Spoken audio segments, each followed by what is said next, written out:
வணக்கம். இது உங்கள் கிச்சன். இன்றைக்கி நம்ம என்ன பண்ண போகிறோம்னா பேபி பொட்டேட்டோவில் கறி பண்ண போகிறோம், பொரியல்.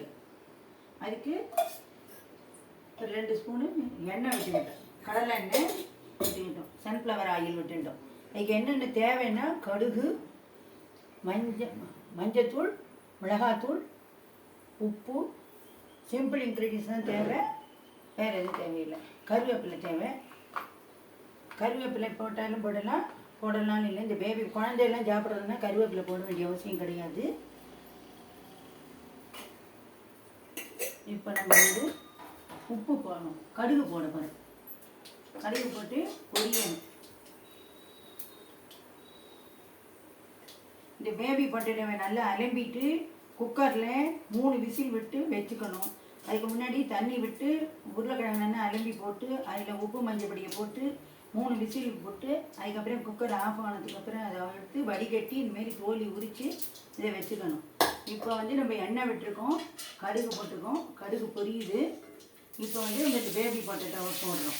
போட்டுட்டு இதில் மஞ்சத்தூள் போட்டதுனால மஞ்சத்தூள் வேண்டாம், மஞ்சத்தூள் இருக்குது. உப்பு என்னது தண்ணியில் பாதி உப்பு போயிருக்கும், அதனால உப்பு மட்டும் நம்ம போட்டுக்கணும். திட்டமாக எவ்வளோ வேணுமோ அதை போட்டுட்டு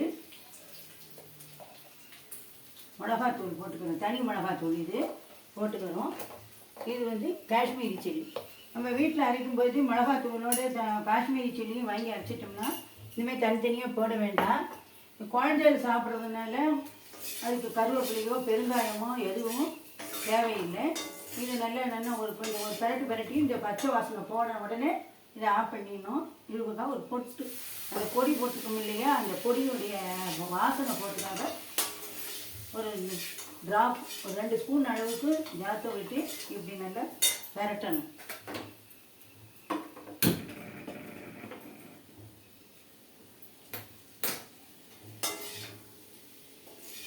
பேபி பொட்டேட்டோ யாரும் குழந்தைங்களாம் ரொம்ப விரும்பி சாப்பிடுவாங்க. இது கிடைக்கிற நாளில் இதை வாங்கி எல்லாம் குழந்தைகளுக்குலாம் இந்தமாரி பண்ணி கொடுங்க எல்லோரும்.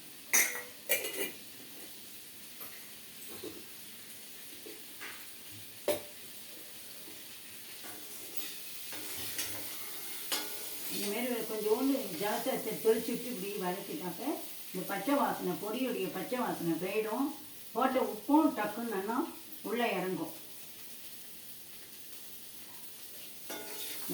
இந்தமாரி வரணும். இப்போ பேபி பொட்டேட்டோ ரெடி ஆகிடுச்சு. அடுப்பை ஆஃப் பண்ணிவிட்டு நம்ம சர்விங் டிஷ்ஷில் இதை எடுக்கணும்.